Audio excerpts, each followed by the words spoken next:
Ladies and gentlemen, Mark Terrell there. And Mark, I particularly picked up on the point where you said that you never allow somebody to finish the conversation before you butt in. So dinner conversation is going to be interesting tonight.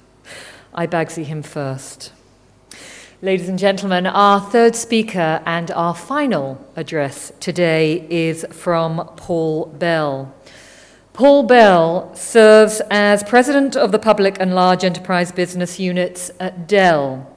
In this role, he leads a team that helps government, education, healthcare organization, corporate IT users make full use of information technology to achieve their core goals.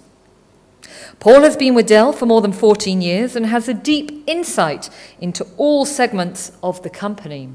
He ran the worldwide home and small business group before relocating to the United Kingdom, where he managed Europe, Middle East, and African business. And after 7 years in Europe, he returned to the United States to manage the commercial business in North and South America for Dell.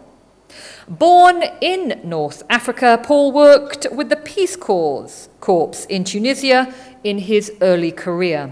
His current leadership role at Dell is complemented by his broad international experience and long-standing personal passion for public service.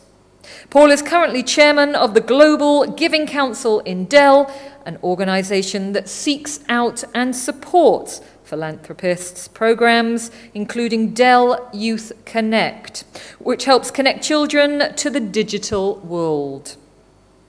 Paul earned his bachelor's degree in Fine Arts and Business Administration from Pennsylvania State University and has a master's degree in Business Administration from Yale School of Organization and Management.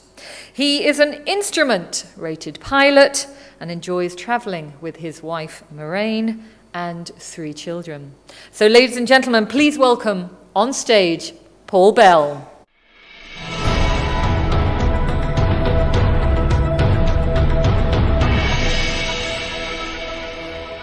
It's a real pleasure for me to welcome you all to Dell Next and to be here in Dubai with so many leaders of IT across so many sectors in India. I had been planning this trip, my quarterly trip to Asia, and was determined to get to India and was asking Harsh and the team, well, where should I go this time to meet as many customers as I can? And they said, don't bother going to India. They'll all be away from home here in Dubai. And so this is a really efficient way to meet as many of you as I can, hopefully over dinner tonight and tomorrow morning. I do have to warn you that my previous stop right before this, yesterday, was in Auckland, New Zealand, and I've been up for about a day at this point. I got here this morning. You know that expression where they say somebody knows his material so well he could deliver it in his sleep?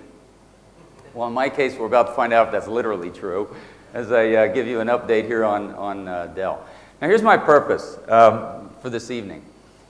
Tomorrow on Friday, you're going to be hearing about specific parts of our strategy, our capability, and it's important to give you that update because they've been changing rapidly.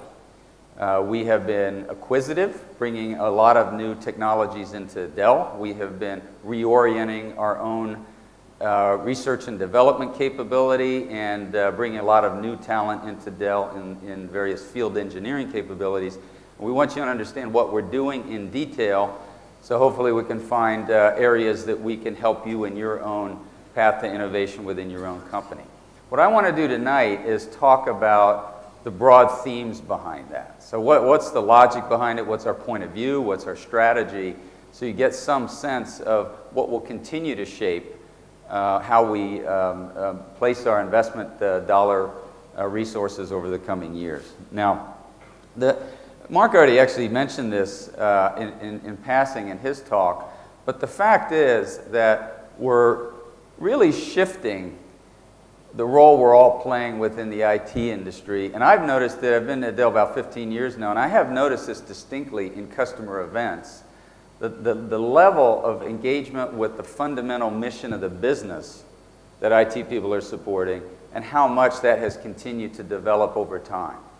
I was remarking when I was at a meeting of some of our South African customers recently that some of those same individuals had been in a round table we'd done in about 2001 down in Cape Town.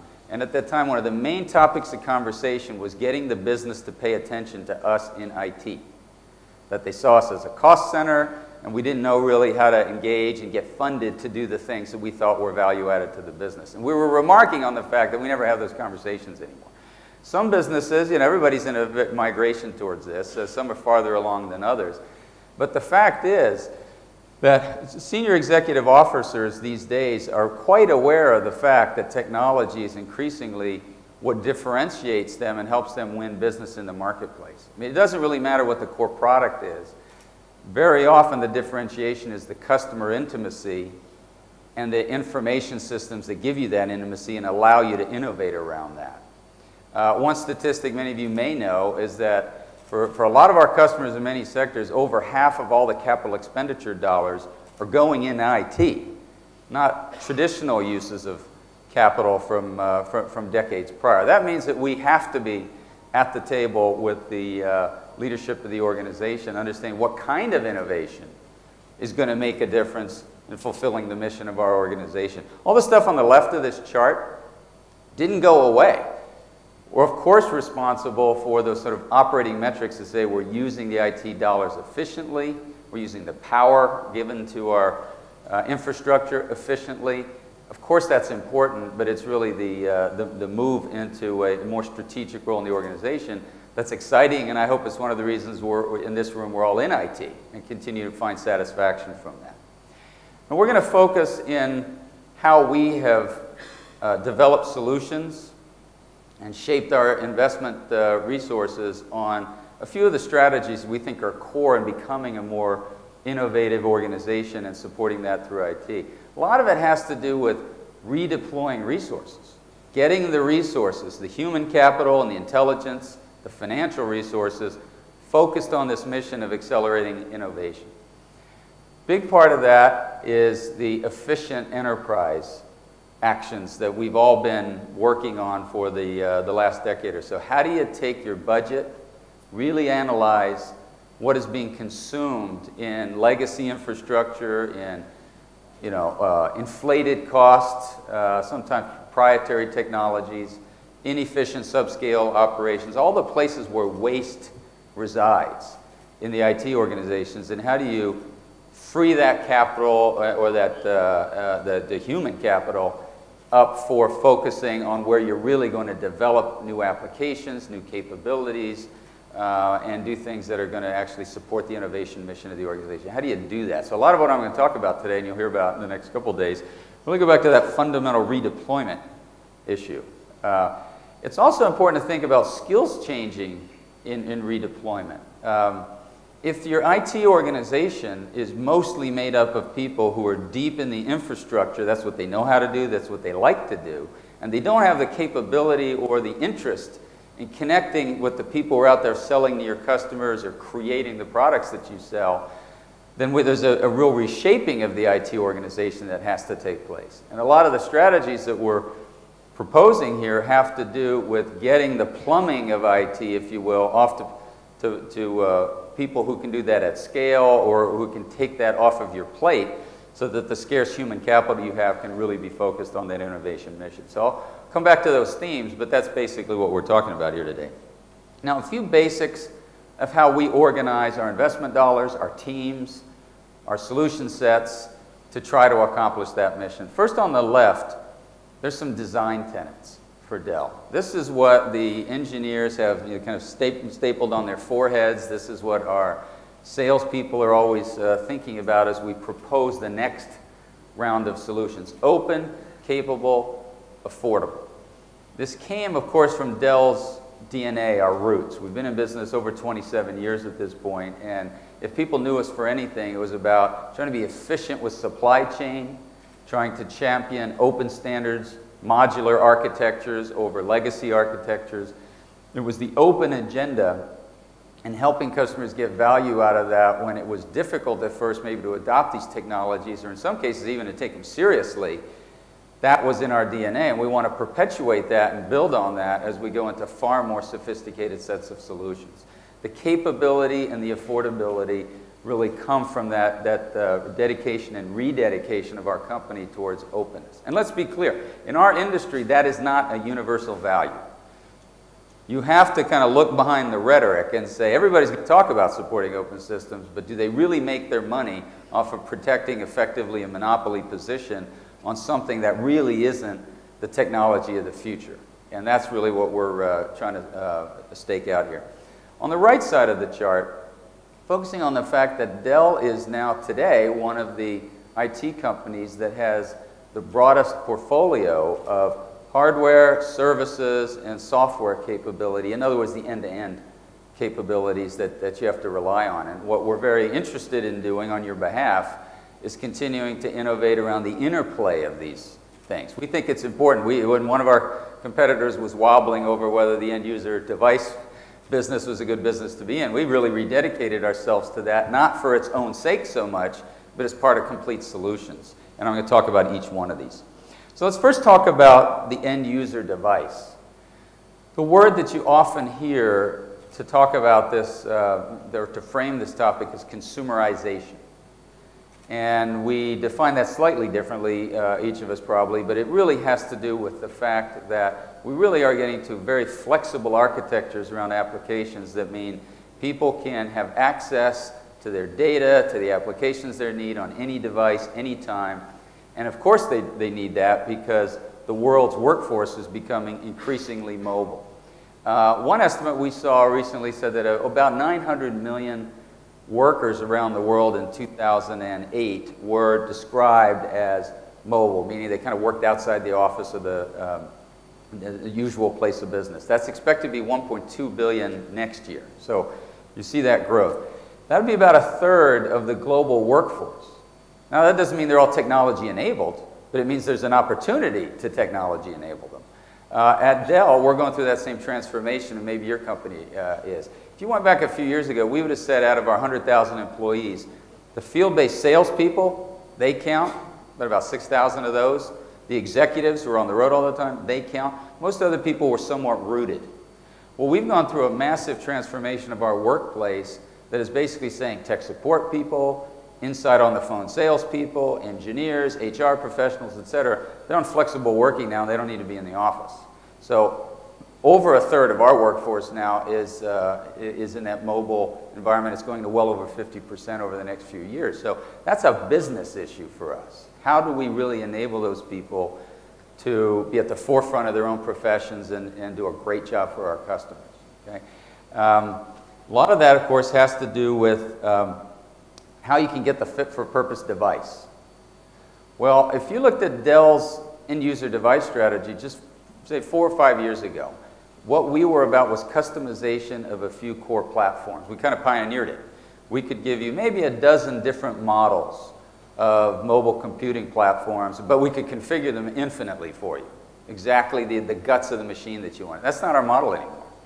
Now our model is we have about 65 different devices, ruggedized ones, pocket tablets, specialized ones for the healthcare workforce, et cetera, because that's what people need now. They really need the fit-for-purpose device. And a lot of consumerization starts with that idea that if you're trying to optimize how that individual is more productive or better providing a great customer experience, you have to understand that job description and exactly get the right device for them. Consumerization that says they can just bring whatever device they want to work is just one means to that end, but it's about really understanding that fit-for-purpose device.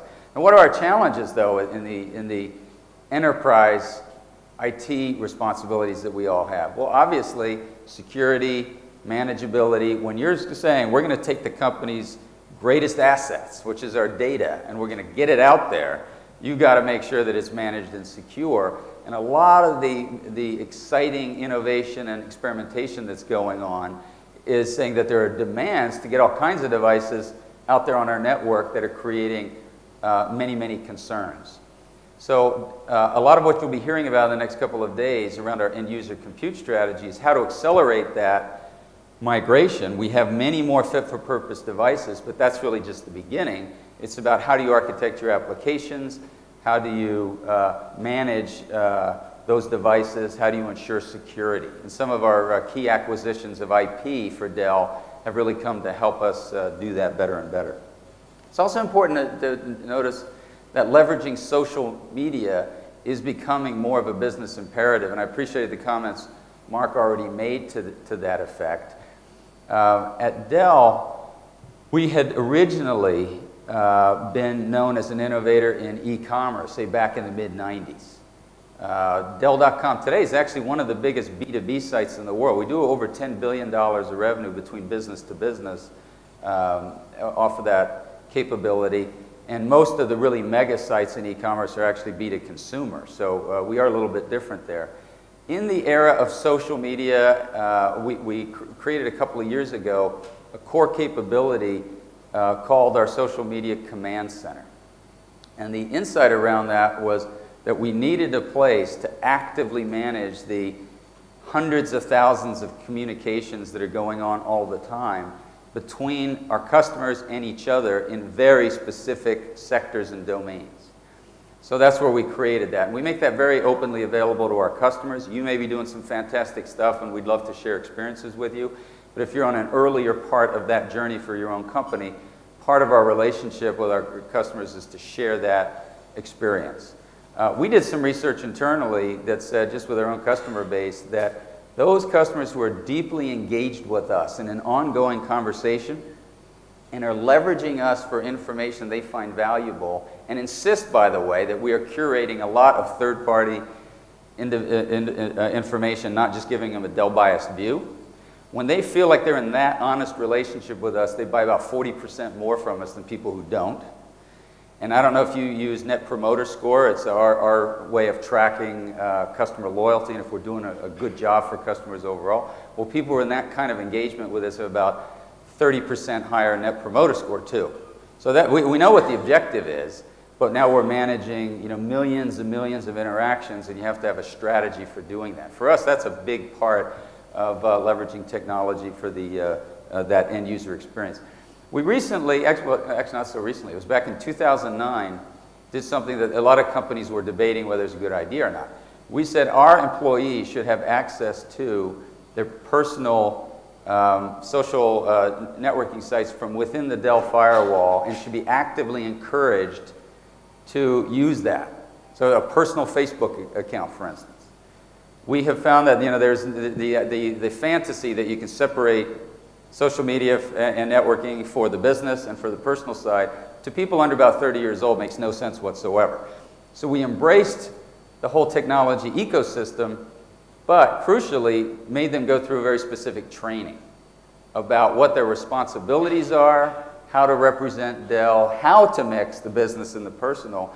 And that army of people who are very actively promoting us, tens of thousands of people within Dell now, is a very important contribution to how we leverage end-user computing for innovation. Second piece is the whole migration to the cloud. And what's that all about? Well, I think most, certainly everybody in the room, but most people in IT have some pretty clear ideas about what the idealized benefits are. But there are real challenges in that migration. And our point here is to understand for each organization where you are, what's the height from the reality here, and what you can benefit from in the cloud, and how do we help you take those critical next steps. Clearly, we want to start with real return on investment, not height.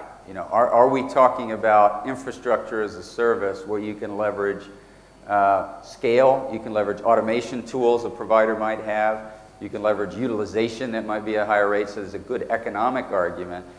But ultimately, the real payback, whether it's PaaS or SaaS or any of these other models, has been around speed of innovation. If you can get a model that frees you from a lot of the inherent constraints of the way you've architected your own enterprise, free up people, as I said before, in terms of resource allocation to work on innovation, you can speed up getting releases out to the marketplace. To give you an example, pretty modest size organization. One of the first customers about almost 2 years, well, a year and a half ago now, for our orchestration software stack that helps automate the management of virtualized pools of server storage and networking, was the Santa Clara, California Department of Education. And they, like many organizations, didn't have a huge IT staff. It was a very small IT staff. But they had all these pressures, like most of us do, from their users that said they were too sluggish and too slow in getting the new application out. The time from thought in someone's head to a usable app was taking months, quarters, whatever, because they were tied to specific infrastructure decisions.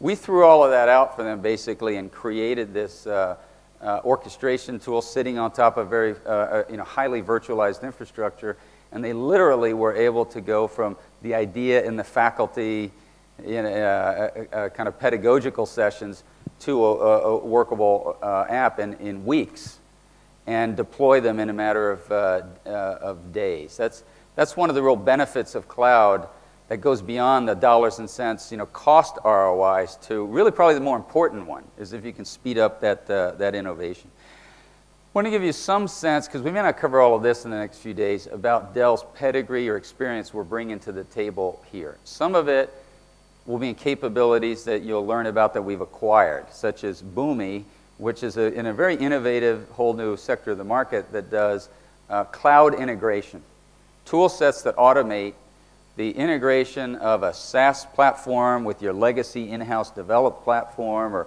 wherever your data that your customers are going to be using is coming from, and integrates that seamlessly out in the cloud for your users. That's one example of a whole new category that didn't even have a name a few years ago that we think will be an important contribution. Another contribution, though, has been the fact that since about 2007, we've had a business that was doing bespoke, customized development for the hyperscaled cloud providers. So Facebook and Yahoo and Tencent and Baidu and all these people, about 18 of the top 25 cloud providers in the world are heavily using Dell infrastructure. And at the time, we could only really afford to develop these architectures for guys at that scale because they were dedicated R&D teams for them. But we've been learning a lot, and we've been able to bring those down market, so to speak, and implement the same technologies on a much smaller scale. And that's what makes it now viable and available to enterprise or mid-market accounts. Last area I want to talk about was innovation in that data center itself. The data center of the future, so to speak.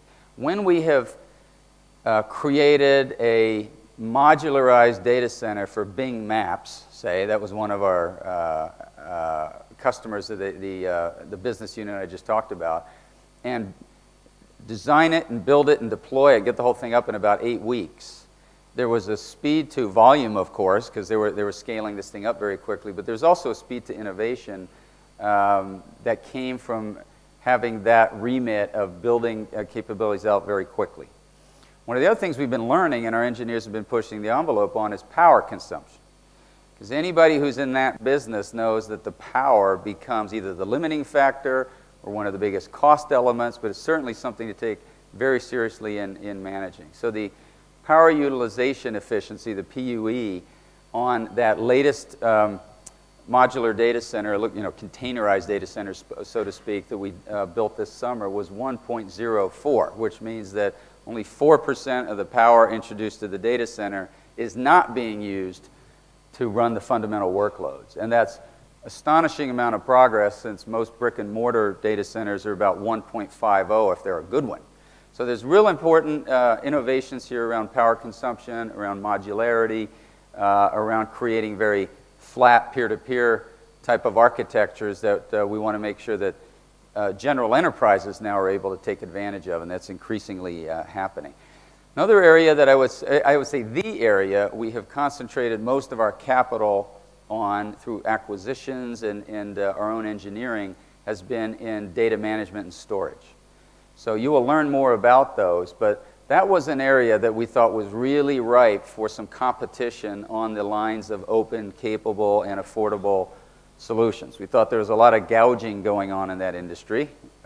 We knew very personally, because some partnerships and involvement we've had in that industry for the last decade or so, and have found that we are now able to provide solutions that really are using best-in-class technology around thin provisioning, auto-tiering, etc., that fundamentally is taking that cost proposition for very sophisticated SAN management and automated SAN management to whole new levels. And that's a really fundamental part of what we consider to be that data center of the future. Our most recent acquisition, which I don't think we have a lot on the agenda tomorrow because this just was completed in August, was a company called Force 10 in networking. And again, it's about finding the future architecture, what is really advantaged, but maybe a small company that you all don't know about, but put a lot of muscle and development behind it, integrate it with our storage and server products to give you some very innovative solutions going forward. Force 10 is a standard for those Web 2.0 hyperscaled companies. So Dell customers like Facebook or Zynga, the online gaming company, are classic Force 10 customers. Our biggest high-performance computing customers in the banking industry for trading systems or in universities for high-end research workload are Force 10 customers. So our intention is to, again, take what is a leading-edge technology, make it available to the enterprise, and increasingly just integrate that across the stack in a converged way that you can take advantage of starting in the early part of next year. So I want to just summarize on a few things here, and then we'll wrap a little bit early. One is, well, I've touched on a few of these, give you a sense of how we're putting our capital and our resources to work to support this agenda. One is an announcement we made back in the spring that this year we're spending $1 billion on solution centers, on data centers, on specialist know-how and capability out in the field, which is a pretty significant incremental investment on a $61 billion company. The solution centers are recognizing that as we bring to bear all these different ingredients, all these different approaches to solving technology problems, we need places for our customers to come, do proof of concept work, see the technology in action, and develop vertical solutions for particular markets. Our data centers that we're add to the 35 that we already have, so we'll be up about 45 around the world, and are particularly leveraging some of our modular capabilities. So customers can buy it as a service as opposed to have an architect, one of their own. So these are all big investments. I mentioned the acquisitions. We have acquired 10 companies in about the last year and a half, and they're all aimed at furthering the mission that I have described. But we also work very hard on our partnerships. For every one company we'll buy, our average ratio of companies that we'll have some kind of partnership with or joint development with is about 7. So it's about a 7-to-1 ratio. And we understand that this race to virtualize everything and orchestrate in automated ways the new architecture data center creates whole new management challenges. So a lot of our engineering work is about how to integrate seamlessly with what VMware is doing, or Microsoft is doing, or Citrix is doing, so you don't have a proliferation of tools out there. It's not a problem that we've nailed as a company or as an industry, but it's one we're putting a lot of effort into solving in the years that come. Third is we're developing vertically relevant solutions. Whether it's our healthcare practice, by the way, we're the largest IT service provider to healthcare in the world now, and number 2 in education, so there's a few sectors that we're already pretty far along on this. But that's a recognition that there's that last mile effect, the way the telco people would talk about it. We have these solutions, but they have to be relevant to your industry. So we are putting a lot of our investment into that last kind of finishing touch that makes it work in the industry. I'd like to, in reference to this, give you an example of how we leverage the social enterprise internally in this regard. We use Chatter as our platform. It's on force.com from Salesforce. It's our internal combination of Facebook and Twitter. And we create global Chatter groups for people working in different verticals. And that is making the world small very, very rapidly.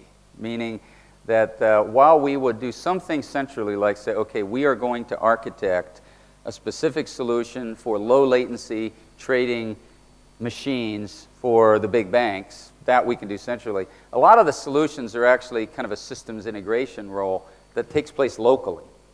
And up until very recently, somebody working in Mumbai on a solution for a bank there didn't quickly find out about how we had solved the same problem in Zurich.